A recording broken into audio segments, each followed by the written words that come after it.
Mari kita mulai arahkan supaya kita fokus berbincang tentang bagaimana membangun teamwork atau jaringan dengan pendekatan personality.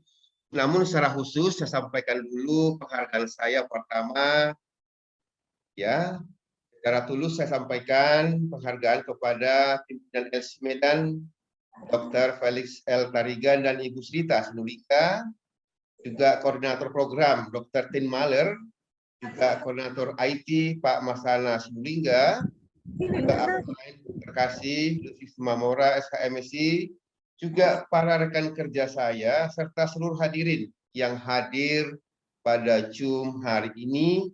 Selamat bersama-sama, selamat bergabung buat kita. Sudah ada nih Pak Muhammad Rusnur ya.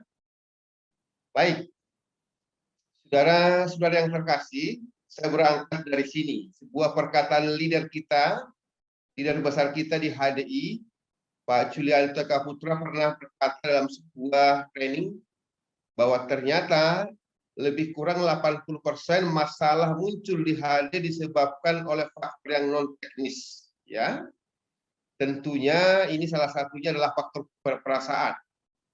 Nah, jadi jangankan juga di HD, baik di keluarga, di komunitas, banyak persoalan yang muncul akibat salah paham, gagal fokus perasaan, sehingga harmoni terjadi dalam kebiasaan-kebiasaan hidup sehari-hari.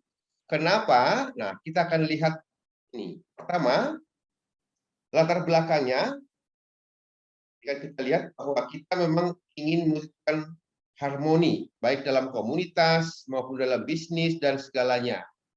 Nah, kemudian bisnis HD juga lagi jaringan, berarti bisnis manusia atau antar manusia. Maka mutlak diperlukan kemampuan membangun relasi dan komunikasi. Nah, bagi saudara-saudara yang belum bergabung di bisnis HDI juga artinya ini bisa ditarik untuk pemahaman dan untuk hal-hal yang umum, ya, supaya bisa tidak hanya berlaku di bisnis HD, ilmu yang hari ini. Maka baik para mahasiswa yang dari Sari Mutiara juga, ya silakan ini bisa diadopsi untuk bagaimana jadi manusia yang bermakna ketika terampil berkomunikasi, karena kita juga ada mata kuliah komunikasi, ya. Nah, kemudian untuk mampu membangun relasi dan komunikasi yang baik tentu dibutuhkan pengenalan secara mendalam tentang manusia itu sendiri, terkhusus kepribadian dasarnya atau personality, ya. Oke, kita lihat. Nah, ada apa dengan personality? Ini kita berbincang tentang personality. Personality sering diartikan dengan berbagai istilah. Maka kadang-kadang di luar sana, kadang-kadang tidak simpang siur. Ada yang menyatakannya kepribadian, ada lagi istilah karakter, ada lagi watak, ada lagi tabiat, dan lain-lain. Nah, maka untuk kesempatan ini, saya fokuskan untuk pemahaman yang lebih fokus dia dalam sebuah pengertian yang lebih umum, ya. Maka personality sesungguhnya ini sama dengan watak atau kepribadian dasar. Nah, itu dia ya, watak atau kepribadian dasar. Kemudian analoginya seperti ini. Supaya lebih kita gampang memahami apa sih personality itu. Yang pertama, personality ini sama dengan bahan dasar. Ya. Contoh, sebuah cincin terbuat dari bahan dasar emas. Maka dalam hal ini emas adalah personality. Ya, emas adalah personality atau wataknya. Sedangkan cincin itu karakter yang sudah dibentuk. Nah, cincin itu karakter yang sudah dibentuk atau kepribadian. Nah, jadi mudah-mudahan dengan pemahaman sederhana ini kita lebih paham. Kalau di luar sana atau dalam kehidupan sehari-hari terlalu banyak istilah yang kepribadian, yang karakter, watak, nah juga ya personality. Nah, jadi ini cara memahaminya lebih tegasnya seperti analogi ini. Ya, sebuah cincin terbuat dari bahan dasar emas, maka bahan dasarnya itulah personality. Emas itulah personality. Cincin itulah bentuk. Cincin adalah bentuk yang sudah dibentuk gitu ya. Maka cincin itulah karakter atau kepribadian. Oke. Saya yakin sampai di sini sudah semakin jelas, tapi supaya semakin mendalam, kita boleh kembali lebih memahaminya. Oke. Bapak Ibu, saudara-saudara sekalian, secara umum personality itu dapat dibagi 4. Ya, ini sudah sering barangkali kita dengar, dan sekaligus dengan tulisan yang berwarna ini langsung saya masukkan juga secara psikologinya kesukaan warna yang punya tipe ataupun jenis personality ini. Artinya, contoh sanguin. Dia ini memang suka warna kuning. Itu secara psikologinya ya. Nah, kedua, orang-orang yang tipe personality-nya melankolis, ini suka warna biru. Ya. Dan yang ketiga, orang yang suka ataupun yang punya personality koleris, ini sukanya warna merah. Yang keempat, bagi tipe-tipe personality-nya yang pragmatis, biasanya ini suka warna hijau. Nah, sejauh ini mungkin ada yang komplain, saya kan suka warna ini, apakah saya memang tipe ini? Nah, bisa saja ya, tapi ini personality itu tidak pernah tunggal dalam diri manusia atau tidak mutlak, tetapi ada yang dominan. Jadi kalau misalnya seseorang yang sanguin suka yang merah, ya mungkin juga dia adalah sanguin koleris, gitu ya. Tetapi inilah warna dasar daripada 4 personality ataupun watak dasar itu. Nah, ini sudah kita langsung juga masuk kepada psikologi warna. Oke. Maka dari sini pun nanti secara gamblang kalau misalkan Anda suka warna merah, nah kemungkinan besarnya itu Anda adalah tipe atau personality yang koleris. Coba saya sampaikan, dalam hal ini kalau ada hal-hal yang mau langsung dipertanyakan atau ada hal yang mau didiskusikan atau dikomplain, langsung aja. Mau bikin terus ya berbincang-bincang diskusi ya. Oke. Kita lihat yang berikut. Nah, lalu kita masuk kepada ciri-ciri umum daripada setiap personality ini. Supaya lebih, nah mana tahu belum tes ya, atau belum sempat mengikuti tes personality, mungkin dari ciri-ciri ini bisa semakin mengenal diri. Oke. Yang pertama untuk si sanguin. Untuk tipe atau personality sanguin, ini kita lihat ciri-ciri yang positif dalam dirinya atau sebagai kekuatan pada dirinya. Yang pertama, kepribadian yang menarik. Nah, ini menarik dalam arti memang dia ya suka tampil dengan bagus penampilan gitu ya. Suka tampil dengan menarik. Oke. Yang kedua, ini banyak bicara. Nah, kalau ada sesuatu atau kegiatan, nah dia ini mau jadi raja panggung. Kalau laki-laki, ratu panggung. Kalau dia perempuan, ya suka bicara memang. Itu sudah tipenya. Bahkan dia suka menjadi inti suatu pesta. Dialah yang mau jadi perhatian. Ada saja caranya supaya dia diperhatikan orang. Inilah tipe orang sanguin, ya. Tapi juga punya selera humor. Oke. Nah, ini juga pengingat warna. Dia pengingat warna. Lalu selalu dekat dengan pendengar. Artinya dalam suasana katakanlah mau seminar maupun atau mau diskusi, dia maunya di depan gitu ya. Suka di depan. Nah, inilah. Memang inilah tipenya. Dia dekat dengan pendengar itu, ya. Atau kita membicara dia hangat gitu ya. Ingin dekat dengan pendengarnya. Oke. Kemudian emosional dan demonstratif. Ya, emosional dalam hal ini memang ya ini demonstratif, lugas gitu ya, ingin atraktif gitu ya. Jadi emosional dan demonstratif dan juga antusias dan ekspresif. Nah, inilah. Jadi kalau Anda seperti itu dominan di sini, nah berarti Anda adalah tipe orang sanguin ya. Juga ceria dan meluap-luap. bahkan ini memesona di atas panggung, ya. Jadi memang punya daya pesona di atas panggung, daya tarik tersendiri dan kemampuan orasi yang bagus karena dia suka berbicara. Tapi ada juga kekanak-kanakannya. Nah, namun hatinya tulus. Ini beberapa ciri-ciri umum pribadi orang atau personality yang sanguin. Ini dari hal yang positif. Kita lihat juga apa kelemahan kekurangannya. Ya. Maka kelemahan personality sanguin pertama, merasa harus selalu bicara. Maunya dia aja yang bicara. Atau ya kalau nggak bicara dia pasti stres gitu ya. Ada yang kurang gitu. Kemudian memang dalam gaya bicaranya sering hiperbola. Dan karena pintarnya berbicara bisa berbelit-belit. Nah, pintar berbelit-belit sehingga ini. Ya. Nah ini juga memikirkan hal sepele. Nah hal sepele bisa dibesar karena digali bicarakan akhirnya jadi masalah. Gitu ya. Tidak bisa mengingat nama. Warna suka ya. Tidak gampang lupa mengingat nama orang.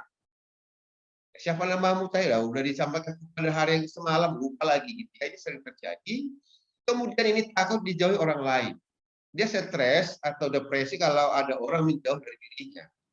Ini tipe orang yang sanguin ya.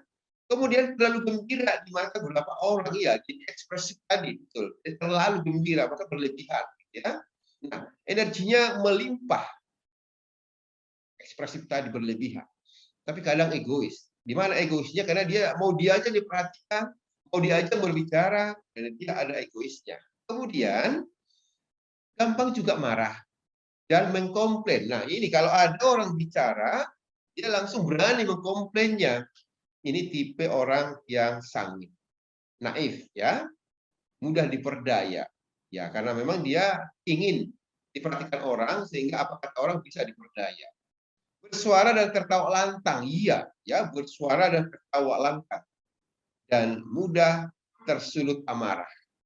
Wih, ya, inilah hal-hal yang negatif yang bisa diolah untuk berubah, gitu ya. Oke, itu satu personality. Kita lihat yang kedua. Kita masuk kepada si biru, si melankolis. Hal kekuatan yang kita lihat dari tipe ini adalah yang pertama orangnya mendalam dan bijaksana. Mendalam dalam hal ini dia pemikir, ya, berpikir secara mendalam, tapi juga bijaksana. Dan dia analitis. Kalau ada suatu masalah, dia pasti menganalisnya bagaimana, kenapa terjadi, bagaimana. Jadi tidak langsung begitu saja. Tapi ketika mendapat sumber informasi, dia harus mengkaji betul dia, bagaimana betul-betul segala macam. Nah, kemudian serius dan penuh tujuan. Orangnya memang fokus. Ya, kalau dia sudah punya target, ya itu harus terus ditekuni dan serius supaya tercapai. Orangnya memang gigih dan fokus. Ya, juga berbakat dan kreatif. Ini, jadi punya bakat-bakat khusus dan orangnya kreatif. Dan juga punya jiwa seni, artistik dan musikal.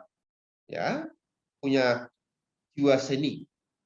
Dan bicaranya juga kadang memang agak filosofis dan ya suka syair ya, atau penyair ya, berbakat jadi penyair. Nah, juga ini menghargai keindahan. Ya, suka bunga, ya suka yang indah-indah, warna yang indah gitu ya. Dan peka terhadap orang lain. Tanggap ya, sensitif juga terhadap orang lain.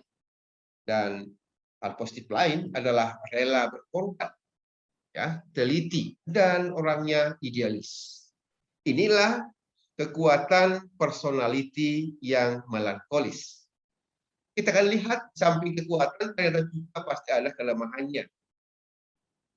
Kelemahannya pertama mengingat hal-hal yang negatif, artinya susah melupakan hal yang negatif. Ya, kalau ada negatif itu bisa melekat di hatinya, gitu ya. Kemudian juga itu muram dan depresi.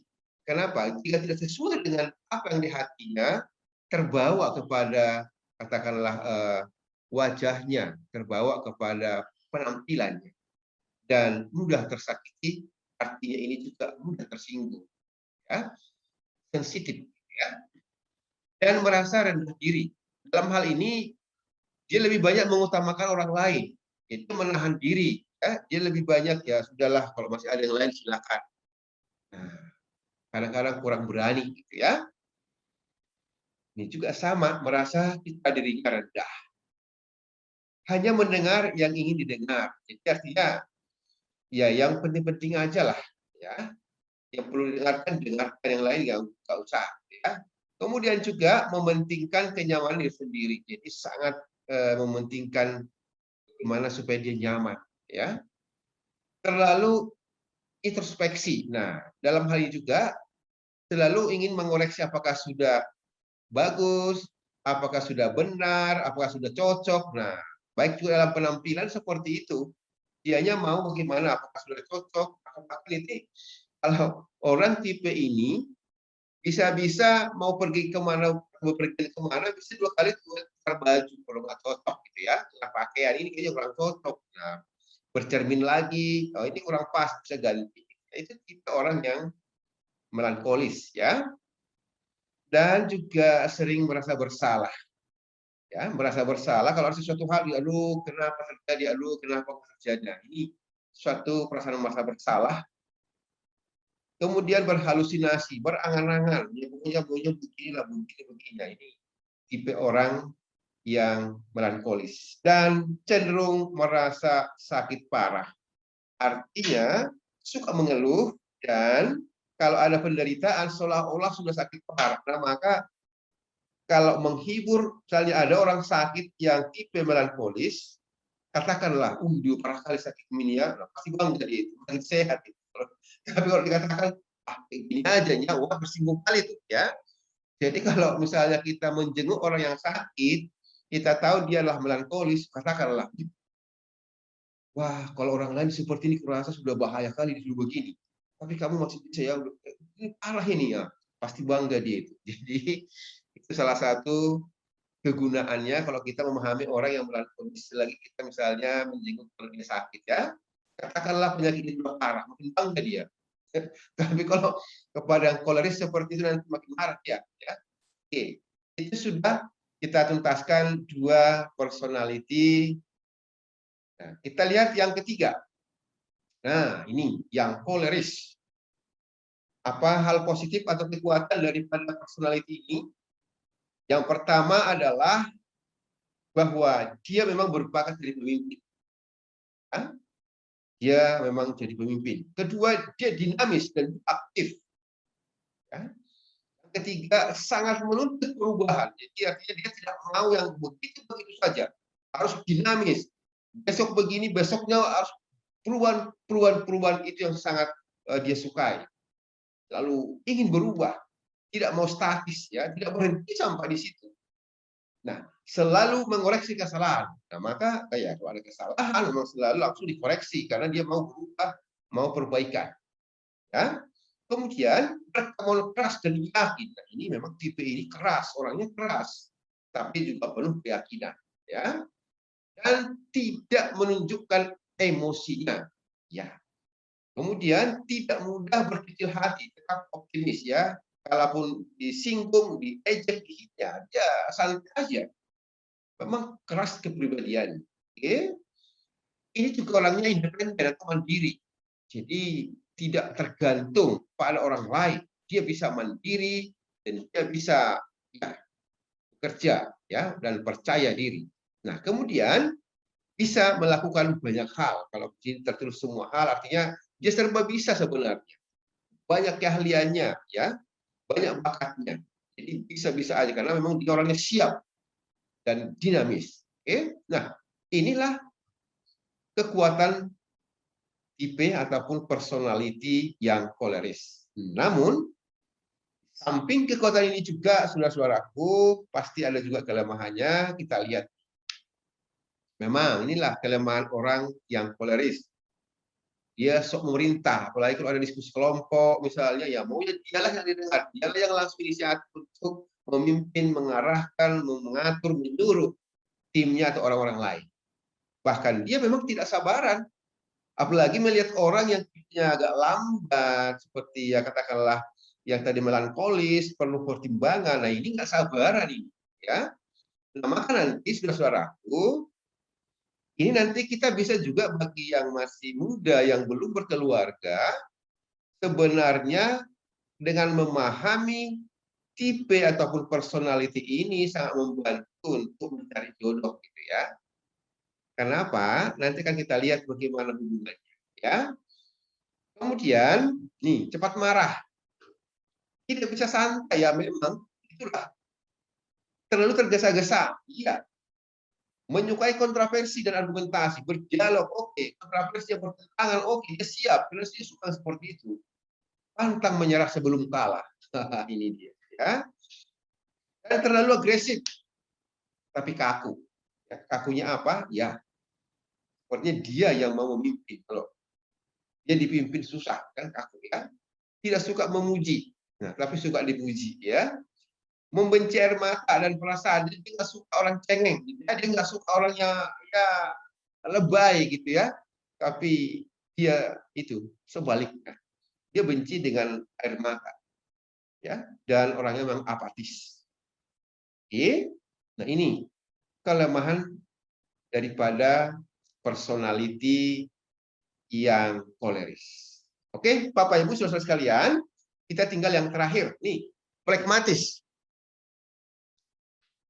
Kekuatan orang yang pragmatis di hijau ya, pertama memang kepribadian rendah hati, orangnya kalem, ya, rendah hati, mudah bergaul dan santai, ya, dia memang fleksibel, tenang, teduh dan dapat menguasai diri, sabar dan hidupnya seimbang, memiliki hidup yang konsisten, pendiam namun sedikit pelawak, ya, simpati dan baik hati, ya, baik hati bukan baik hati, ya, dan menyembunyikan emosi atau menahan perasaan. Ya, kalau marah bisa dipendam, nggak langsung meluap-luap seperti si koleris, ya, si merah itu. Oke. Kemudian bahagia berdamai dengan kehidupan, artinya dia bisa membawa suasana kedamaian dalam kehidupan, itu kesenangannya. Kemudian memenuhi kebutuhan semua orang, artinya dia peduli. Kalau ada yang ini ya dibantu, nah, dia bahkan seolah-olah tidak melihat dirinya, dia banyak untuk ya menolong, memperhatikan, memenuhi kebutuhan banyak orang. Kemudian inilah kekuatannya. Kita lihat kelemahannya bagaimana. Nah, ini tidak antusias, jadi ya adem-adem saja. Dan mempunyai rasa takut dan cemas, nanti bagaimana kalau ini, bagaimana ini, karena memang dia ya menahan dan menunggu gitu ya. Dan ada sikap ragu-ragunya. Kan enggak ya? Gimana ya kalau dimulai, apa sih resikonya, gimana. Muncul keraguan-raguan. Dan menghindari tanggung jawab. Nah, ya biarlah orang lain dulu gitu. Tidak tanggung jawab. Nah, juga agak keras kepala, tapi tidak menunjukkannya. Ya, bisa menahan perasaan dan emosinya. Juga memang egois, ingin menahan dirinya sendiri. Terlalu pemalu dan pendiam. Terlalu berkompromi, artinya semuanya dimungkinkan. Ya sudah, yang penting aman, yang penting damai, ya sudahlah, gitu ya. Terlalu berkompromi. Oke, puas akan diri sendiri, ya artinya bahwa ya sudahlah, tidak antusias lagi, ya sudah begini pun cukuplah, ya mau jadi ini ya udahlah, ini sudah hebat, ini sudah mantap ini. Nah, ini baik, inilah personality secara umum ada 4, kita sudah kali ciri-ciri umumnya, baik kekuatannya atau positif, kelemahannya atau hal negatif. Nah, baik, sampai di sini apakah ada yang mau diskusikan saudara-saudaraku sekalian? Silakan ya. Kalau ada mau diskusikan, kalau ada mau dipertanyakan, silakan. Boleh langsung buka mic-nya atau bagaimana ya? Ya, bagaimana? Indra sudah senyum-senyum ini. Juga Rosnilam. Bagaimana kira-kira? Yang lain tidak tampak wajahnya, hanya namanya. Email Laya, Kirmasari, Beatrice, nah, ya. Beatrice yang sudah muncul bululonya. Silakan ya kalau Iya, ada. Pak, saya... Ada mau dipertanyakan?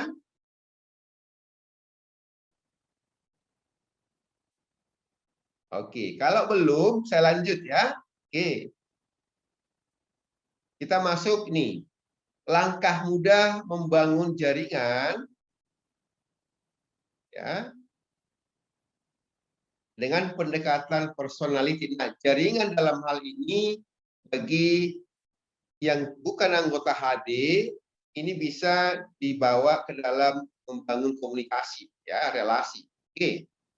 Yang pertama, kenali dan temukan personality Anda dan orang lain. Nah, dari 4 personality tadi, apakah Anda sudah menemukan personality Anda? Nah, misalnya Niah, apakah sudah ketemu personalitinya? Misalkan sebelum tes, ya, sebelum tes, apakah dari kriteria syarat-syarat, ciri-ciri tadi sudah bisa melihat di mana lebih condong, ya? Memang ya nggak semua, ya, nggak semua pas, tapi karena gini, mungkin ada sebagian juga di kolerisnya, ada juga ketemunya di sanguin, ada di melankos, tapi di mana paling banyak dominan? Nah, kira-kira disitulah personality kita sebelum kita tes dulu. Nah, misalnya Rosnila, di mana kira-kira menurutmu personality-mu? Tadi Pak, kan saya baru masuk terlambat. Tadi saya sempat baca yang bagian ketiga Pak tentang kelemahannya. Saya merasa kalau sebagian hal itu ada pada diri saya Pak, begitu. Ya, jadi kalau nggak lihat dari atas, berarti nggak tahu yang mana yang lebih dominan. Saya baru buka HP Pak, tadi sempat hilang. Oh iya iya iya. Baik, Indra, bagaimana? Di mana posisimu, Indra? Lebih ke melankolis, tapi sanguin juga lebih mendominasi. Sanguin. Tapi lebih ke melankolis sih Pak. Oh, oke. Baik, dia ada seninya, ya. Suka sempurna gitu, ya. Itu masalahnya Pak. Mau pilih melankolis tapi saya nggak berseni. Oke, kita lihat nih. Ada suster juga nampak di sini, suster Dosma, ya. Suster Amel juga, bagus, ya. Hadir juga. Ibu Herdisbeth juga ada. Oke, ya. Ibu Ningsi. Email, mana kira-kira personalitinya email? Bisa membuka suaranya? Ya, mungkin lagi jauh. Anastasia Nduru? Ya. Setelah melihat 4 tipe kepribadian tadi, di mana kira-kira letaknya Anda?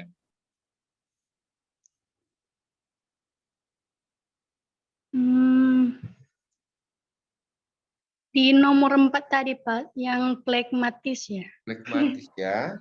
Iya. Bagus, ya. Nggak usah segan-segan, ya. Mau yang mana, yang kenapa? Semua kepribadian kan ada baiknya. Semua juga ada kelemahannya. Disitulah keajaiban Tuhan membuat manusia tidak semua sama. Kalau semua sama, kita kacau kita. Jadi masalah itu lebih banyak timbul bukan karena perbedaan, tapi masalah juga banyak timbul karena persamaan, gitu, ya. Coba kalau semua sama, semua pasti persaingan semakin ketat, kan? Ya kalau sama-sama menyukai satu orang kan ya repot kita, gitu, ya. Jadi artinya mau dimanapun kita itu hal yang harus disyukuri. Tapi lebih bagus kalau kita mengenali sehingga nanti kita bisa mengolah hal negatif itu bisa jadi asa, jadi positif, gitu. Jadi baiknya memang ketika kita memahami kelemahan-kelemahan personality kita, itulah fungsi pembentukan karakter, itu juga fungsi pembinaan pelatihan untuk memperkecil, ya, meminimais daripada kelemahan itu supaya bisa kenapa? Itu bisa diolah dengan pembinaan, dengan pelatihan, dengan pendidikan, itu bisa diolah. Walaupun ya sifat-sifat dasar itu walaupun ada, tapi bisa diolah. Jadi jangan merasa, wah kelemahan ini jangan diaminkan kelemahan itu, ya. Tapi yang diaminkan adalah kekuatan itu. Oke? Oke, ya. Nah, oke, kita lanjut dulu, nanti kita diskusi lagi. Nah, ini kunci untuk memahami orang lain terletak pada kemampuan Anda untuk memahami diri sendiri. Nah, gimana ini? kunci untuk memahami orang lain terletak pada kemampuan Anda untuk memahami diri sendiri. Apa maksudnya ini? Ya. Maka dengan kita memahami diri kita, mengenal diri kita, maka kita akan juga bisa memahami orang lain. Apa yang dimaksud dengan semua ini kita akan lihat. Ya, nih dari 4 personality yang sudah kita lihat tadi, hal positif atau kekuatan dan hal negatif ataupun kelemahan, kita mungkin masih banyak tadi. Di sini ada ciri-cirinya, di sini ada, kita ketemu. Nah, kalau kita persempit ini seperti ini. Kita lihat ciri-ciri utamanya. Memang untuk mengetahui personality yang lebih akurat, sebaiknya dilakukan melalui tes. Nah, akan tetapi jika tes tidak mungkin atau tidak memungkinkan juga sampai saat ini, maka dengan memahami ciri-ciri utama ini setidaknya dapat membantu. Ya, oke.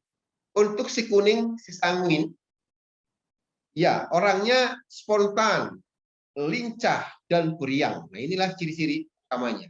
Walaupun tadi ada sekitar lebih 10 ya, sekarang kita fokuskan jadi 3 yang dominan-dominan.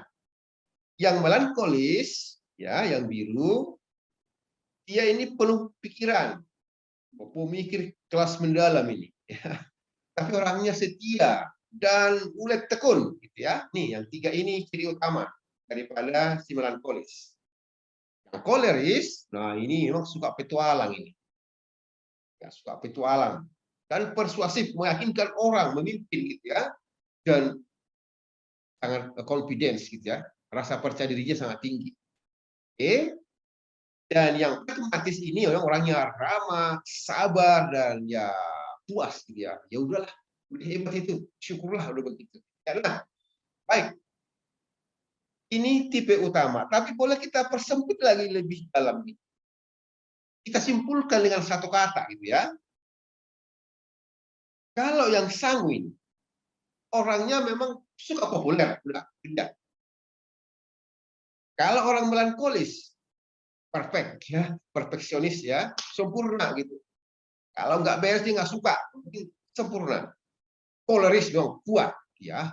Kuat dalam hal ini karakternya ya, tegas, kuat gitu ya. Yang pragmatis ini orangnya damai, pembawa kesejukan. Ya. Nah, saudara-saudaraku, ketika kita sudah melihat kesimpulan ini, mungkin sudah semakin paham ya, dan semakin dekat, semakin kenal dengan personality masing-masing. Nia, apakah sudah ketemu di mana kira-kira personalitinya?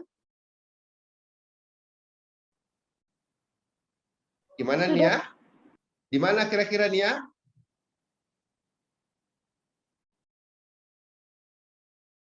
Ya, halo Nia. Iya, halo Pak. Ya, di mana kira-kira personalitinya? Kalau saya pragmatis, Pak. Oh, Sepertinya. berdamai ya. Ya, ada lagu Judika ini, tolong di mute dulu, ya. Di mana ini suaranya? Oke. Ibu Romaulis itu orang. Nah, di manakah ibu ini? Ibu Romauli? Ya, mungkin tidak sedang pada posisi untuk bisa ini. Dosma, wah ini suster ini. Ada komentar Ibu Dosma, suster Dosma, kira-kira gimana personalitinya? Nanti di komunitas semakin, oh iya ternyata yang ini. Jadi nanti kita akan bisa perlakuannya bagaimana, ya? Iya Pak. Ya, kalau suster Dosma di mana dari yang 4 ini? Saya lihat dari sini Pak, dari materinya di pragmatis.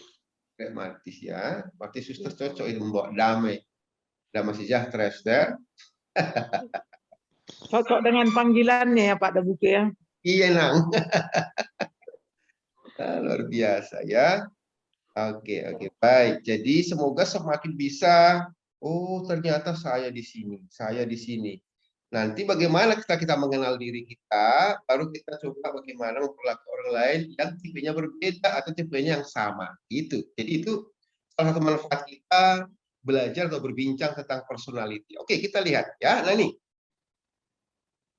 penuhi kebutuhan personality orang lain. Dan disinilah kita masukkan supaya ketika kita tahu personality kita dan tahu personality teman kita, apa harus kita lakukan bagi orang-orang HD supaya bisa ya dalam suatu tim, suatu jaringan itu bisa saling memberikan sesuai dengan apa yang diharapkan dari personality itu ya. Nah, orang sanguin, artinya bagi orang yang tipe sanguin, kalau kita kenal misalnya ini orangnya sanguin, nah kita lihat apa yang dibutuhkannya. Pertama, beliau atau dianya adalah membutuhkan perhatian dan dukungan. Ya, bahkan kenapa? Karena tadi kita lihat juga pada kelemahannya, dia takut dijauhi orang. Dia merasa dirinya aduh tersiksa kalau orang menjauhinya ataupun ya memusuhinya gitu. Jadi dia butuh perhatian dan dukungan.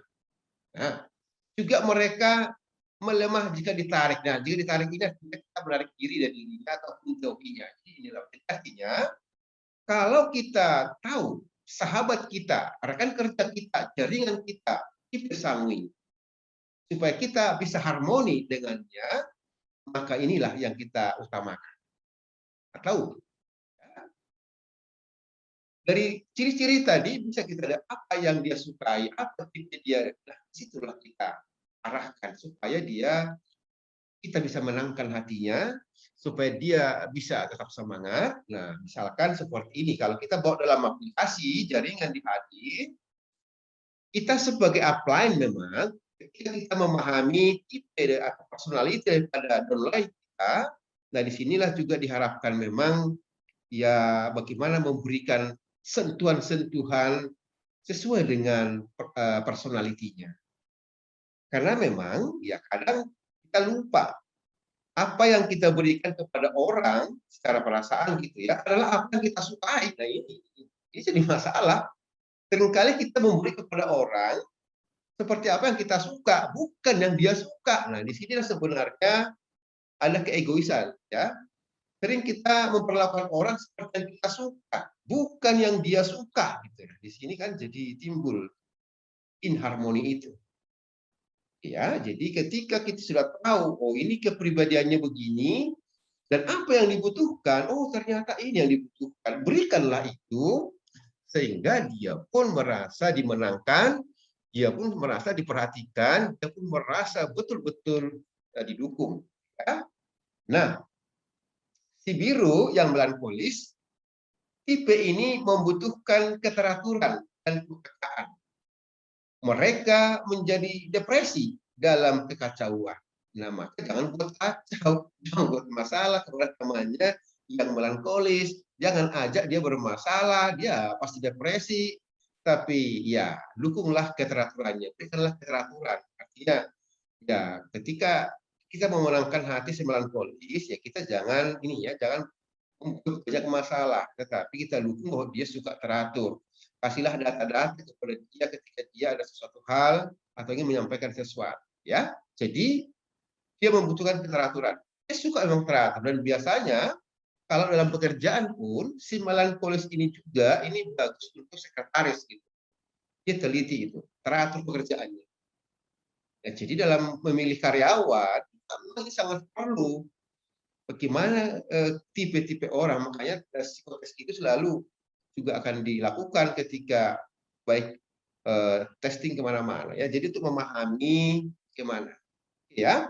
Jadi bagi orang-orang yang berpersonality tulis, ciptakanlah keteraturan ya, dan bagaimana mereka bisa dimaksimalkan dengan memberikan keteraturan dan kepekaan ya. Dan jangan suka membuat masalah karena orangnya ini tidak suka masalah, dia bisa depresi ya, bisa stres. Oke. Tapi kalau tipe yang merah, ini si koleris, ini memang membutuhkan penghargaan atas semua yang mereka lakukan. Mereka menjauhi orang yang tidak tahu berterima kasih. Ya, artinya memang ini tipenya, ya. Dia suka penghargaan, membutuhkan penghargaan. Jadi ya kepada orang yang koleris, ya memang Walaupun memang semuanya orang butuh penghargaan, tapi ini lebih fokus ya atau lebih kepada mereka yang butuh penghargaan ini adalah orang-orang yang koloris ini. Bahkan dia tidak suka kalau orang tidak tahu berterima kasih. Memang semuanya seperti, tapi ada kekhususan, kekuatan pada koloris ini sangat-sangat seperti itu. Nah, ya, kalau teman kita yang koleris, ya bagaimana kita memperlakukannya. Nah, tentu ya apa yang dilakukannya, setiap pelakunya yang baik, ya hargai. Ya ucapkan terima kasih, kasih penghargaan yang tulus, tapi bukan ya bukan muluk-muluk gitu ya, supaya betul-betul memang dirasakan. Oke. Lalu bagi orang yang punya watak pragmatis, apa mau kita lakukan? Mereka itu membutuhkan rasa hormat, ya, disanjung juga ya, dan perasaan bahwa dirinya berharga. Tuh. Ya, bahwa dirinya berharga. Mereka menarik diri jika merasa diabaikan. Nah ini nih, kalau misalnya dalam suatu pertemuan dia tidak dikasih penghargaan, dia sebenarnya mau bicara tapi nggak mau, dia menutup perasaannya. Kalau nggak dikasih kesempatan, nah ini bisa kecewa ini. Belah sama kalian lah itu. Dia merasa nggak dihargai. Nah, maka kalau misalnya sang koleris sedang memimpin rapat juga, perhatikan yang pragmatis, kasih kesempatan kepada dia.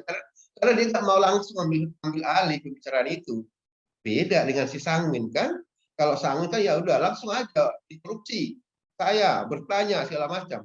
Enggak semua sama. Tapi kadang ketika kita memimpin suatu pertemuan ataupun dalam membangun komunikasi kebersamaan, kadang kita nih abai terhadap yang pragmatis. Padahal mereka sebenarnya ada idenya, tetapi kadang ia tidak mau menonjolkan diri, tidak mau. Tapi kalau diminta pendapatnya, wah itu bagian.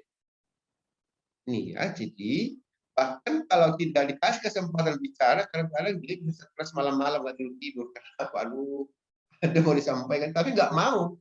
Karena memang susah untuk diri gitu ya, tapi malah menahan diri sehingga butuh penghargaan, harus dikasih kesempatan dan segala macam gitu ya. Jadi saudara-saudaraku, ini poin-poin inti yang sangat bagus kita perlakukan ketika kita sudah mengenal personality jaringan kita, komunitas kita, teman kita, keluarga kita, dan saudara-saudara kita.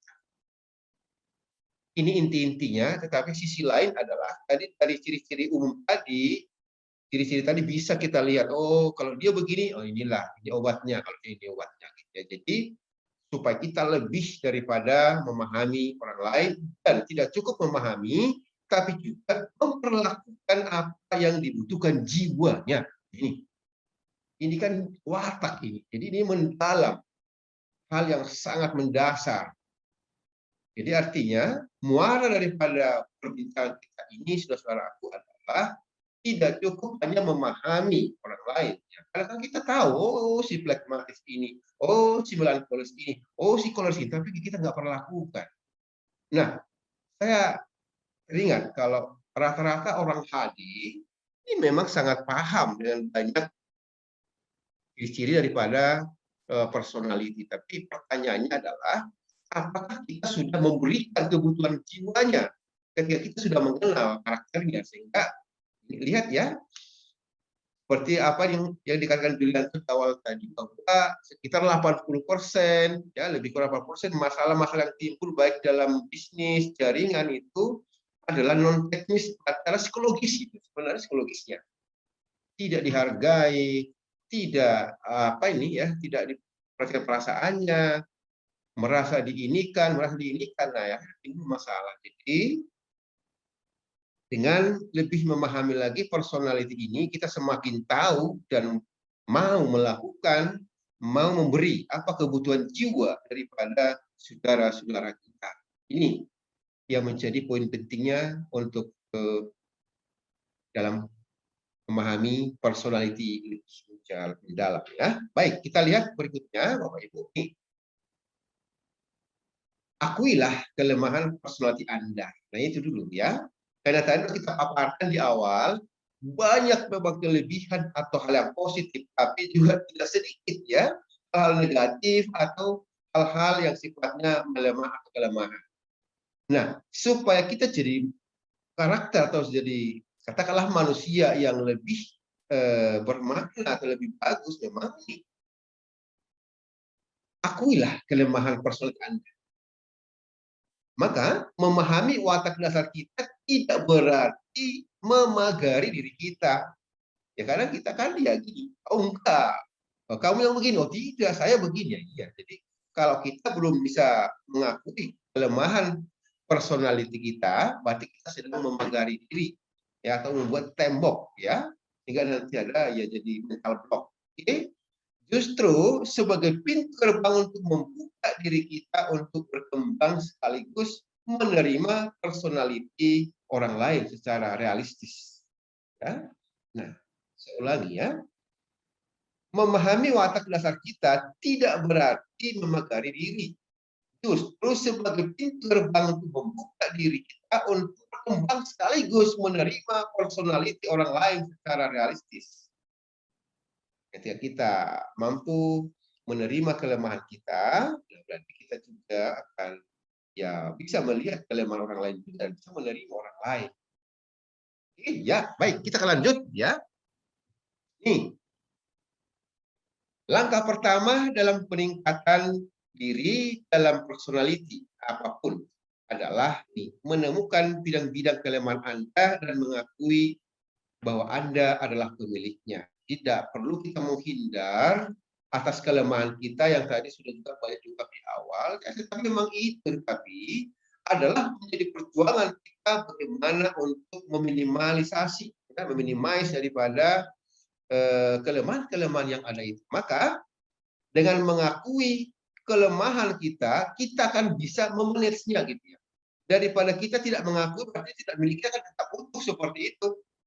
Nah, jadi saudara-saudaraku, ketika kita mengakui kelemahan kita, ya berarti kita sudah mengenali diri kita, lalu menerimanya, mengakuinya, maka dengan itu kita bisa mengelolanya. Jika tidak kita akui, berarti dia akan utuh, karena itu milik kita. Tetapi kitalah pemiliknya, sehingga kelemahan itu bisa kita kelola dan kita jinakkan, akhirnya mengarah kepada hal yang lebih positif dan bisa bergeser ya dari hal negatif menjadi hal yang lebih positif. Itu maksudnya. Nah, jika kita menolak mengakuinya, kelemahan itu akan bertahan di dalam diri kita. Ini sangat psikologis ya, artinya bahwa kita akui, kita terima, dan kita mau mengubahnya barulah.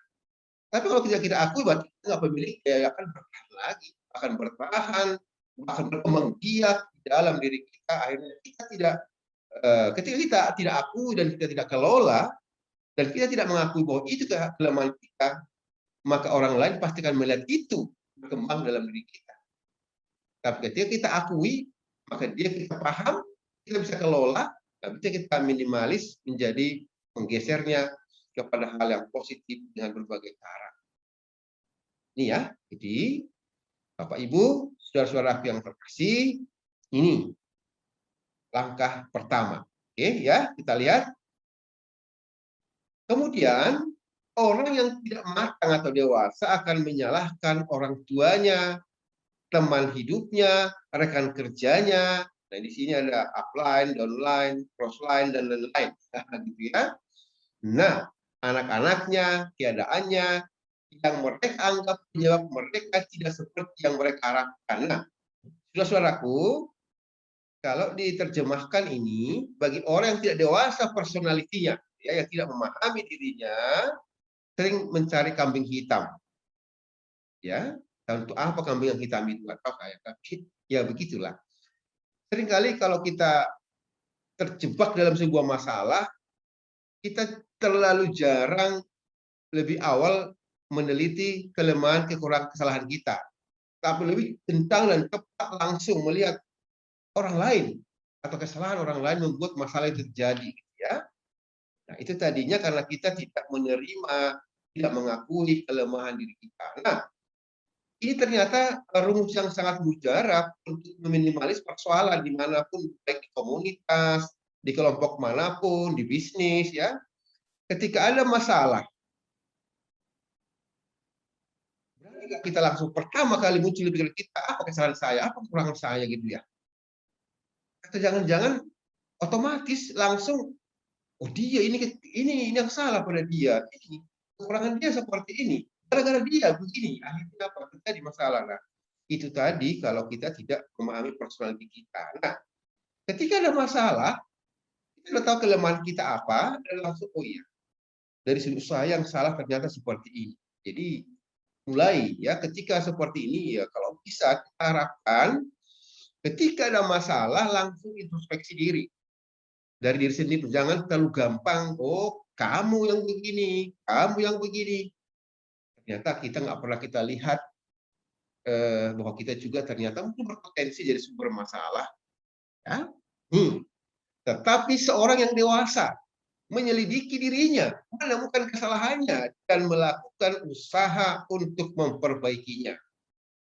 Orang bijak berkata, dua itu memang alami dan wajib. Tapi dewasa itu memang pilihan. Ya? Kalau tua wajib dan itu alami.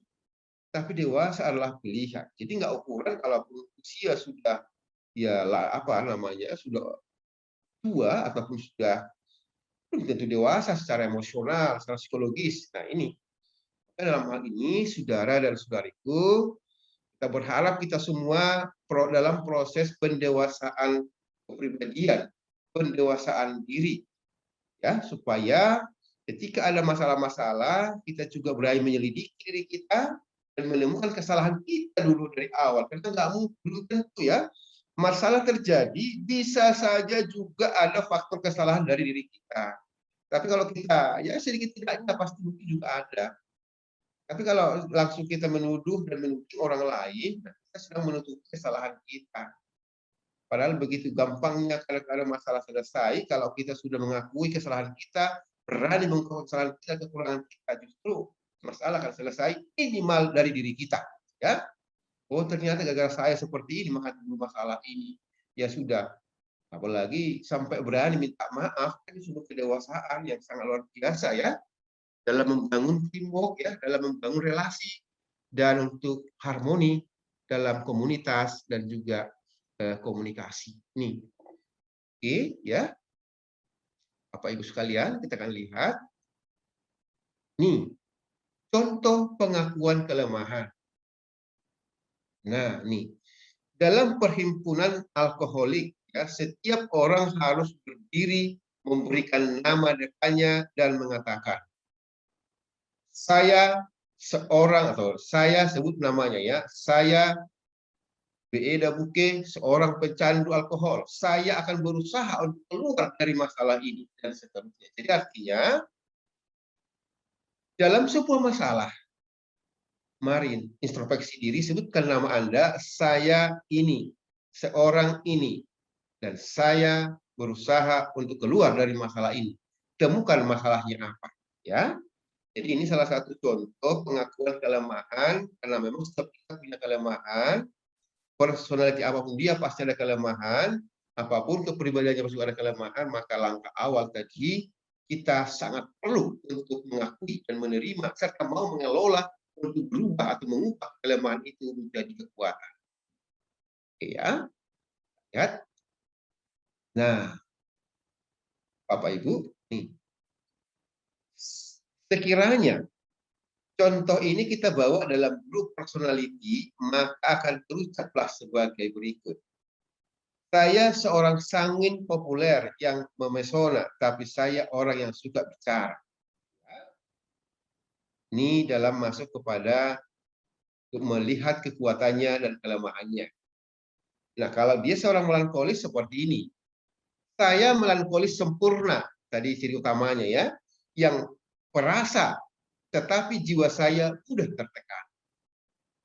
Itu untuk lebih mengenali. Dan kemudian saya seorang koleris, kuat, yang dinamis, tetapi saya sok berkuasa dan tidak sabaran. Jadi di samping kekuatan, kita sadar ada kelemahan kita. Kalau hanya kekuatan kita yang kita tonjolkan, nah, kita akan menjadi orang yang egois dan tidak peduli orang lain. Sehingga kadang bicara kita pun menyakiti orang, kita nggak mau peduli. Ya. Yang penting dia kita puas. Nah ini kadang-kadang kita ketika kita kenal si banyak orang, kenal si personality orang, tapi kita nggak mau perlakukannya gitu ya. Yang penting kita puas bicara sesuai dengan apa yang kita mau, bukan yang dibutuhkan oleh teman kita bicara, sehingga orang tersakiti pun kita bahagia. Sebuah ya, hal yang tidak baik ya. Nah, kalau si flekmatis si hijau ini, dia kan berkata seperti ini. Saya seorang flekmatis damai, yang mudah bergaul, tetapi saya tidak bersemangat, gitu ya. Nah, jadi ini kata-kata yang boleh ditarik pada setiap personality supaya dia ketika tahu ada kekuatannya juga ternyata tidak terlepas dari kelemahan-kelemahan imam. Yang seperti ini kita akan semakin sadar bahwa kita juga masih punya kelemahan, sehingga kelemahan itulah yang akan kita olah menjadi kekuatan.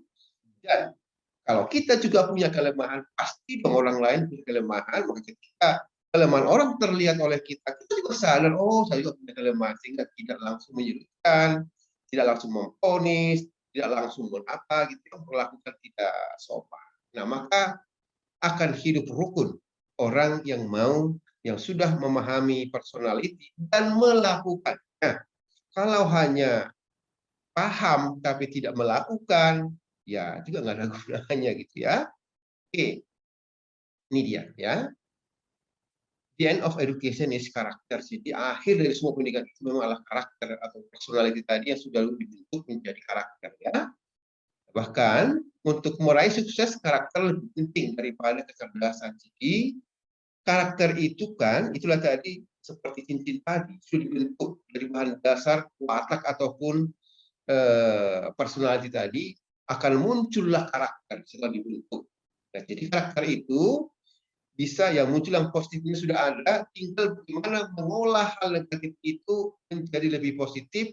Nah, itulah karakter itu sebenarnya. Jadi untuk meraih sukses juga baik di karir, bisnis, di hadis, ternyata karakter lebih penting daripada kecerdasan. Memang hal ini juga kita pahami seperti ini. Apakah Anda kenal dengan si X? Iya, kenal. Bagaimana dia? Pasti ya itu baik. Nah, baik itu kan karakter. Jadi apa kenal dengan si X? Iya, kenal. Dia itu pintar, itu jarang dikatakan orang. Yang pertama adalah baik. Jadi karakter itu yang penting. Ya, jadi artinya kita bisa banyak bersahabat, banyak ini karena ada unsur-unsur kebaikan di dalam. Bukan karena harta, bukan karena jabatan, tapi indahnya dan damainya hidup ini karena ada kebaikan. Karakter itulah sebenarnya di situ. Iya. Sementara Bapak Ibu, demikian dulu perbincangan kita.